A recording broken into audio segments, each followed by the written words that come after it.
तो गाइस अक्षय कुमार की Kesari chapter 2 movie अब रिलीज हो चुकी है और आज की इस वीडियो में हम केसरी चैप्टर 2 मूवी की पूरी स्टोरी को शॉर्ट में एक्सप्लेन करने वाले हैं। तो चलो गुरु बिना कोई बकवास किए हम आज के इस वीडियो को स्टार्ट करते हैं। तो मूवी के स्टार्ट में हम देखते हैं कि काफी सारे लोग अंग्रेजों के खिलाफ जलियांवाला बाग में शांतिपूर्ण तरीके से प्रोटेस्ट कर रहे हैं, लेकिन तभी यहाँ पर ब्रिटिश ऑफिसर रेजिनाल्ड डायर आ जाता है और वो अपने ऑफिसर्स को कहकर उन सभी लोगों को मरवा देता है जो कि प्रोटेस्ट कर रहे थे। फिर यह कहानी पहुंच जाती है वर्ल्ड वॉर 1 के टाइम पर, जब जंग में अंग्रेजों के पास लड़ने के लिए ज्यादा सैनिक नहीं बचे थे और इसीलिए अंग्रेज लोग हिंदुस्तानियों से ये वादा करते हैं कि अगर तुम अपने जवान हमारी इस जंग में शामिल करोगे तो हम तुमको आजादी देंगे। अब इस चीज के बाद हिंदुस्तान के 15 लाख से भी ज्यादा सैनिक ब्रिटिश इंडियन आर्मी में शामिल हो गए अंग्रेजों की तरफ से लड़ने के लिए। और फिर कुछ सालों बाद ये जंग खत्म हो गई, लेकिन फिर भी अंग्रेजों ने हिंदुस्तानियों को आजाद नहीं किया और इसीलिए काफी सारे हिंदुस्तानी लोग ब्रिटिशर्स के खिलाफ आंदोलन कर रहे थे। और उन्हीं में से एक बंदा था कृपाल सिंह, जिसने ब्रिटिश गवर्नमेंट को हिलाकर रख दिया था। एंड उसको रोकने के लिए ब्रिटिश गवर्नमेंट ने अलग अलग तरीके आजमाए, लेकिन फिर भी ब्रिटिश गवर्नमेंट कृपाल सिंह को रोकने में नाकामयाब रही। और इसी चीज को देखते हुए ब्रिटिश गवर्नमेंट कृपाल सिंह के खिलाफ केस लड़ने के लिए शंकरन नायर को चुनती है। अब गाइस शंकरन नायर एक ऐसा लॉयर है जो कि आज तक एक भी केस नहीं हारा है और शंकरन नायर का कैरेक्टर मूवी के अंदर अपने अक्षय कुमार ने निभाया है। फिर कुछ दिनों बाद शंकरन नायर ब्रिटिश गवर्नमेंट के साथ मिल जाता है और वो कृपाल सिंह के खिलाफ केस लड़ने के लिए राजी हो जाता है।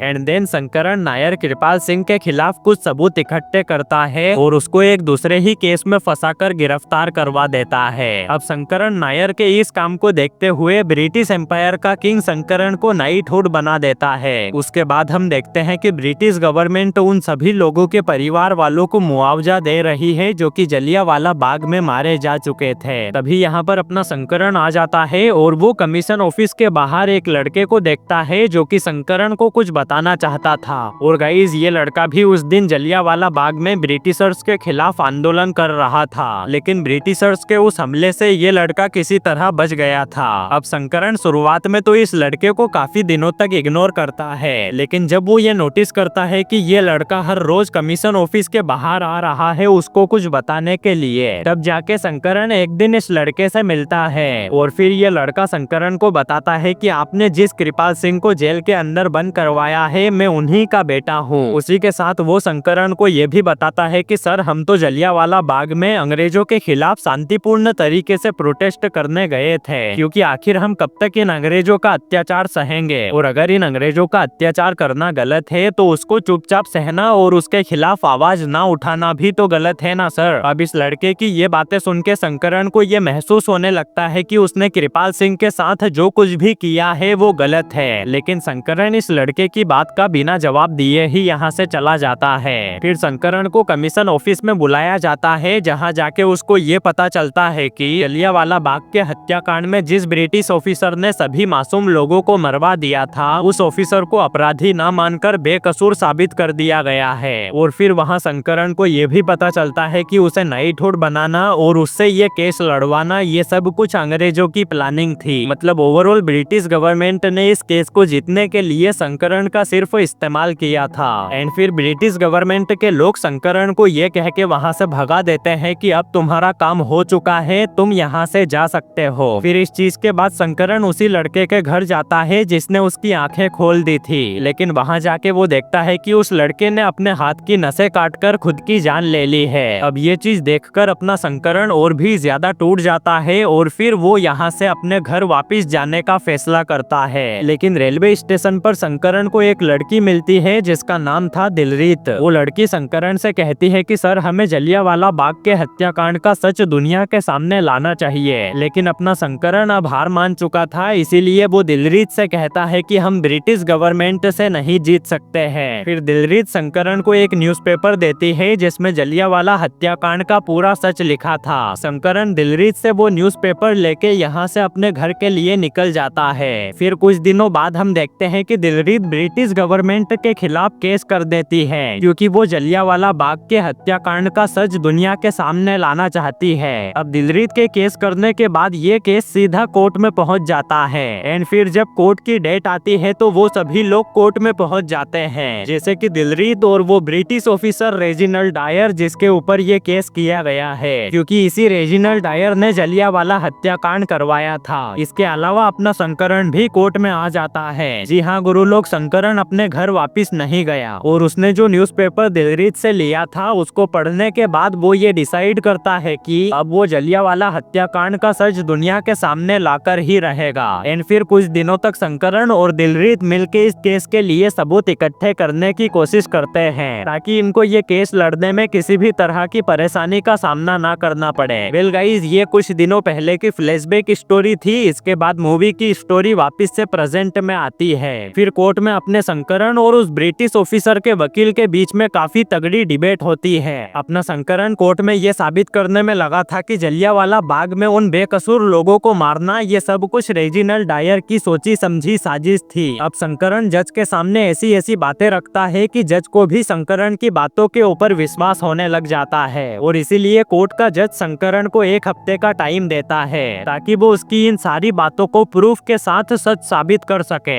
इसके बाद हम देखते हैं कि ब्रिटिश ऑफिसर रेजिनाल्ड डायर अपने वकील को चेंज कर देता है क्योंकि उसको एक ऐसा वकील चाहिए था जो कि कोर्ट में शंकरन की बोलती बंद कर सके और इसीलिए वो इस काम के लिए नेविल नाम के एक वकील को चुनता है जो कि शंकरन की तरह ही एक काफी तगड़ा वकील था। एंड देन 1 हफ्ता हो जाता है। उसके बाद शंकरन और नेविल कोर्ट में आमने सामने मिलते हैं। एंड गाइस, यहाँ पर केसरी 2 मूवी का फर्स्ट हाफ खत्म हो जाता है। मूवी के सेकंड हाफ में हम देखते हैं कि ब्रिटिश ऑफिसर डायर का वकील कोर्ट में ऐसे ऐसे सबूत लेके आया था जो कि शंकरन की सारी बातों को गलत साबित कर देते हैं। वहीं अगर अपना शंकरन कुछ बोलने की कोशिश कर रहा था तो नेविल उसको बोलने का मौका ही नहीं दे रहा था और वैसे भी शंकरन के पास कोर्ट में बोलने के लिए ज्यादा कुछ बचा नहीं था क्योंकि नेविल कोर्ट में ऐसे ऐसे सबूत लेके आया था जिससे शंकरन की बोलती एकदम बंद हो चुकी थी। और इसी चीज को देखते हुए अपना शंकरन कोर्ट के जज से थोड़ा टाइम और मांगता है और फिर जज शंकरन को फ्राइडे तक का टाइम और दे देता है। फिर हम देखते हैं कि नेविल कुछ लोगों को बोल के पब्लिक में ये झूठी खबर फैला देता है कि इस केस में शंकरन एक रेपिस्ट का सपोर्ट कर रहा है। अब ये खबर जैसे ही जनता को पता चलती है तो वो शंकरन को बीच सड़क पर रोककर उसका मुंह काला कर देते हैं। लेकिन इन सारी चीजों के बाद भी अपना शंकरन हार नहीं मानता है और वो दिलरीत के साथ मिलकर जलियांवाला केस के लिए सबूत इकट्ठे करने की कोशिश करता रहता है। लेकिन फ्राइडे आने के बाद भी शंकरन कोर्ट में ये साबित नहीं कर पाता है कि जलियांवाला हत्याकांड ब्रिटिश ऑफिसर रेजिनाल्ड डायर की ही सोची समझी साजिश थी। अब शंकरन ऐसा इसलिए नहीं कर पाता है क्योंकि उसके पास ये साबित करने के लिए कोई भी प्रूफ और विटनेस नहीं था और कोर्ट में कोई केस जीतने के लिए सबसे जरूरी चीज होती है प्रूफ और विटनेस। अब ये दोनों चीजें शंकरन के पास नहीं थी, लेकिन फिर भी जज शंकरन को 2 दिन का मौका और दे देता है एविडेंस कलेक्ट करने के लिए। और अगर इन 2 दिनों में शंकरन रेजिनाल्ड डायर को गलत साबित नहीं कर पाया तो फिर ये केस डिसमिस कर दिया जाएगा। फिर शंकरन अपनी पूरी जी जान लगा देता है रेजिनाल्ड डायर के खिलाफ सबूत इकट्ठे करने में। एंड देन 2 दिन बाद शंकरन कोर्ट में आकर ये बताता है कि रेजिनाल्ड डायर जब छोटे थे तो स्कूल में उनको कुछ इंडियन बच्चे काफी चिढ़ाया करते थे। वहीं डायर के फादर इंडियन लोगों से बहुत नफरत करते थे और इसी वजह से डायर भी इंडियन लोगों से नफरत करने लग गया और ये नफरत धीरे धीरे इतनी ज्यादा बढ़ गई कि डायर ने उस दिन बिना कुछ सोचे समझे जलियांवाला बाग में प्रोटेस्ट कर रहे लोगों के ऊपर गोलियां चलवा दी। अब शंकरन ने जलियांवाला हत्याकांड का पूरा सच ऑलमोस्ट कोर्ट में साबित कर दिया था और इसी वजह से रेजिनाल्ड डायर को शंकरन के ऊपर काफी ज्यादा गुस्सा आ जाता है और वो गुस्से में आकर शंकरन को कोर्ट में ही ये कह देता है कि मुझे तुझे भी वैसे ही मार देना चाहिए था जैसे कि मैंने बाकी लोगों को मारा था।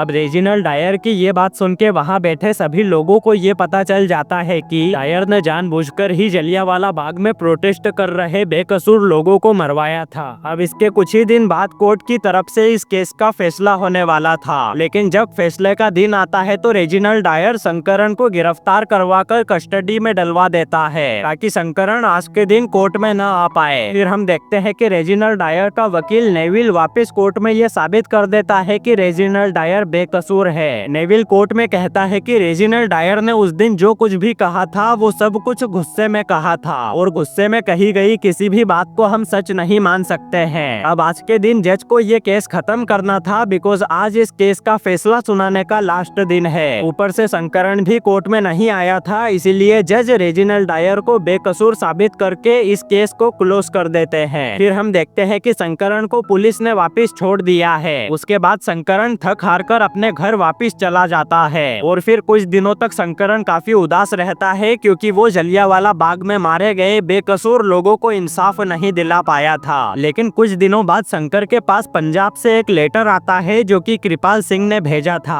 हाँ, ये वही कृपाल सिंह है जिसको शंकर ने मूवी के स्टार्ट में गिरफ्तार करवा दिया था। वैसे कृपाल सिंह के उस लेटर में लिखा था कि उसके बेटे ने खुद अपनी जान नहीं ली थी, बल्कि उस दिन 3 ब्रिटिश ऑफिसर्स आए थे जिन्होंने उसके बेटे की हाथ की नसों को काट दिया। अब ये लेटर पढ़ने के बाद अपना शंकरन बहुत ही ज्यादा इमोशनल हो जाता है और इसके बाद शंकर एक बार फिर से पंजाब में आ जाता है उन सभी लोगों को इंसाफ दिलाने के लिए जो कि जलियांवाला हत्याकांड में मारे गए थे। एंड ऑफ कोर्स कृपाल सिंह के बेटे को भी इंसाफ दिलाने के लिए शंकरन पंजाब में आया है। तो यहाँ आने के बाद सबसे पहले शंकरन दिलजीत से मिलता है और फिर वो दोनों मिलके कोर्ट के फैसले के ऊपर अपील कर देते हैं। लेकिन कोर्ट का जज शंकरन को ये कहता है कि तुम्हारी अपील और तुम्हारा ये केस अब डिसमिस हो चुका है। शंकरन जज को समझाता है कि सर इस बार हमारे पास रेजिनाल्ड डायर को गलत साबित करने के एविडेंस है, लेकिन कोर्ट का जज शंकरन की एक नहीं सुनता है। इसी वजह से शंकरन को कोर्ट के जज के ऊपर काफी गुस्सा आ जाता है और फिर शंकरन जज को कहता है कि तुम्हें ये सब करने के लिए पैसे तो काफी अच्छे दिए होंगे इन लोगों ने। अब इसके बाद वो जज शंकरन को कहता है कि अगर मैं तुम्हारी जगह होता ना तो मैं ऐसी घटिया बातें बोलने की बजाय जज से माफी मांगता। फिर अपना शंकरन कहता है कि सॉरी सर, मुझे ये नहीं कहना चाहिए था, बल्कि मुझे कहना चाहिए था Fuck you. अब भाई इसके बाद अपना शंकरन इस जज को इतनी गालियां देता है ना कि ये जज शंकरन से परेशान हो जाता है और फिर ये जज शंकरन से कहता है कि आने वाले फ्राइडे को तुम्हारी सुनवाई होगी। इसके बाद ब्रिटिश ऑफिसर शंकरन को यहाँ से ले जाते हैं। फिर हम देखते हैं कि रेजिनाल्ड डायर और उसका वकील काफी ज्यादा खुश थे क्योंकि शंकरन ऑलमोस्ट इस केस को हार चुका था और फिर फाइनली कुछ दिनों बाद सुनवाई का दिन आ जाता है जहाँ अपना शंकर सबका हिसाब कर देता है। उसने रेजिनाल्ड डायर के बारे में बात की, उसने जलियांवाला हत्याकांड के बारे में बात की, अंग्रेजों के अत्याचार के बारे में बात की और आजादी गुलामी मतलब लास्ट में किसी भी मुद्दे को नहीं छोड़ा शंकरन ने। शंकरन लास्ट में यह साबित कर देता है कि रेजिनाल्ड डायर ने जलियांवाला हत्याकांड जानबूझकर करवाया था। इसी के साथ शंकरन जलियांवाला हत्याकांड का सच भी दुनिया के सामने लेके आ जाता है, जिसके बाद वहाँ बैठे हुए सभी अंग्रेजों की बोलती बंद हो जाती है। फिर शंकरन उन अंग्रेजों से कहता है कि तुमने बहुत राज कर लिया हमारे ऊपर, अब चुपचाप हमारा देश छोड़कर भाग जाओ। वेल यहीं पर अपने शंकरन की बात खत्म हो जाती है और एक तरह से वो इस केस को जीत जाता है और गाइस यहीं पर इस मूवी की स्टोरी भी खत्म हो जाती है। वेल भाई लोग, ये था केसरी 2 मूवी का हमारा एक्सप्लेनेशन वीडियो और मैं उम्मीद करूंगा कि तुम्हें ये वीडियो पसंद आया होगा। तो गुरु लोग बस अभी के लिए तो इतना ही। अब हम मिलते हैं हमारी किसी नेक्स्ट वीडियो के अंदर। तब तक के लिए सुब्बू को याद रखना।